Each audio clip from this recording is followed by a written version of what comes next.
జయశంకర్ భూపాలపల్లి జిల్లా మహాదేవ్పూర్ మండల కేంద్రంలోని ప్రెస్ క్లబ్ ఆవరణలో ఇండియా కూటమి ఆధ్వర్యంలో ప్రెస్ మీట్ నిర్వహించారు.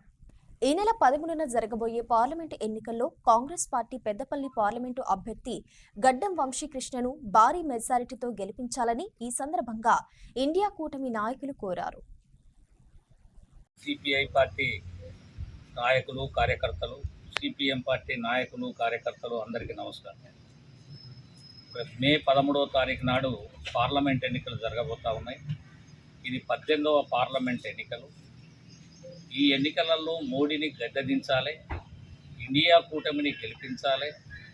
ఈ ప్రాంతం లోపల పెద్దపల్లి పార్లమెంటరీ నియోజకవర్గం నుంచి పోటీ చేసేటువంటి గడ్డం వంశీకృష్ణను గెలిపించాలి. వరంగల్ పార్లమెంటరీ నియోజకవర్గం నుంచి పోటీ చేసేటువంటి డాక్టర్ కడియం కావ్యను గెలిపించాలని ముందు ప్రజలకు మీ ద్వారా విజ్ఞప్తి చేస్తాం. మోడీ సర్కార్ అధికారంలోకి వచ్చిన తర్వాత ప్రభుత్వ రంగ పరిశ్రమలన్నీ ధ్వంసమైనవి. ఆయన ఇచ్చినటువంటి వాగ్దానాలు ఏ ఒక్కటి కూడా నెరవేరలేదు. కొన్ని మనం గమనిస్తే పెద్ద నోట్లను రద్దు చేసి జీరో అకౌంట్లు తీసి ప్రతి జీరో అకౌంట్లో 15 లక్షల రూపాయలు వేస్తామన్న మోడీ మాట గాలిలో మూటల్లాగా అయిపోయినటువంటి తీరు మనం చూసాం. సంవత్సరానికి 2 కోట్ల ఉద్యోగాలు ఇస్తామన్నాడు. 10 సంవత్సరాలు అయింది. మరి ఈ 20 కోట్ల ఉద్యోగాలు రావాలి. ఒక్క ఉద్యోగం కూడా మోడీ పాలనలో రానటువంటి పరిస్థితి. ఉపాధి హామీ చట్టానికి నిధులు కేటాయించి రోజు కూలీ 600 రూపాయలు ఇచ్చి సంవత్సరానికి 200 రోజుల పని కల్పిస్తాము, దానికి అధిక నిధులు ఇస్తాం, పటిష్టం చేస్తామని చెప్పి మోడీ చెప్పి దానికి మొత్తం చుట్టూ పొడిచి కొలతల ప్రకారంగా పనిచేయించి పనిచేసే వాళ్లకు కూలి లేకుండా పోతూ ఉంది. అందులో ప్రధానంగా మోడీ తీసుకొచ్చే విధానం ఏంటంటే రోజుకు 178 రూపాయలే కూలి ఉండాలే తప్ప అంతకన్నా ఎక్కువ తీసుకోవడానికి వీల్లేదని మోడీ విధానంలో ఉంది.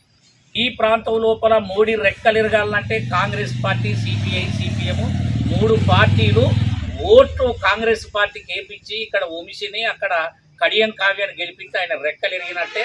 ఆయన నమ్మినటువంటి సిద్ధాంతం యమలోకం ఏదైతుందో ఆ యమలోకానికి పంపేటువంటి పని మా శ్రేణులు ప్రయత్నం చేస్తారని మీ ద్వారా ప్రజలకు పిలుపునిస్తూ వచ్చే 13వ తారీఖు నాడు 10 గంటల్లోపే ఓట్లేయండి.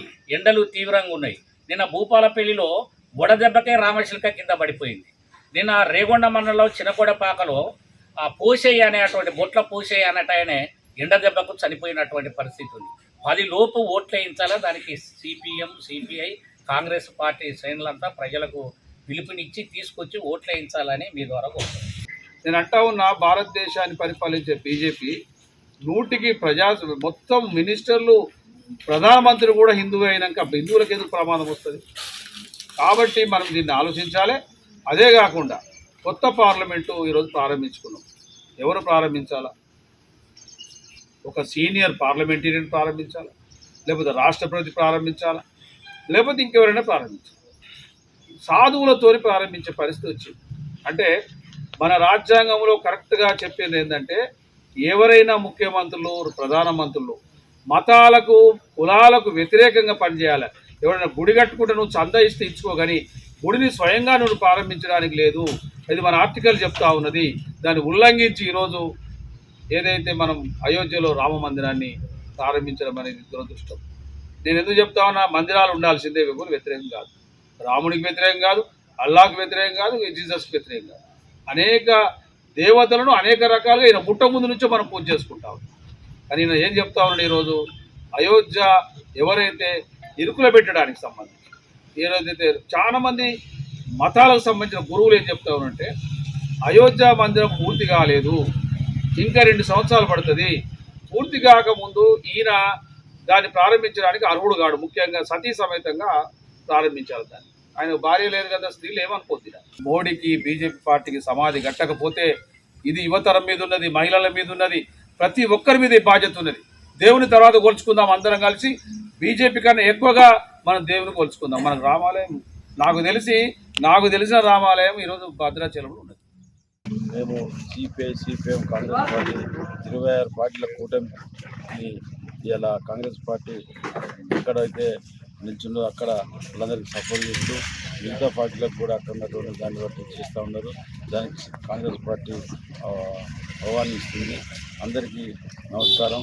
ఎందుకంటే ఇట్లాంటి బీజేపీ పార్టీ అయినటువంటి మోడీ ప్రభుత్వాన్ని గద్దెదించడం కోసం, మొత్తం పార్టీ అయినటువంటి మోడీని గద్దెదించడం కోసం ఇలా 26 పార్టీల కూటమి ఇలా కంకణం కట్టుకున్నది. ఖచ్చితంగా బీజేపీని, టీఆర్ఎస్ను ఓడించాలని కోరుతూ మా పెద్దపల్లి అభ్యర్థి అయినటువంటి గడ్డం వంశీ గారిని చేతి గుర్తు పైన ఓటేసి గెలిపించాలి. అట్లానే మా హన్మకొండ అభ్యర్థి అయినటువంటి కడియం కావ్య గారిని కూడా చేతి గుర్తు పైన ఓటేసి గెలిపించాలని కోరుతూ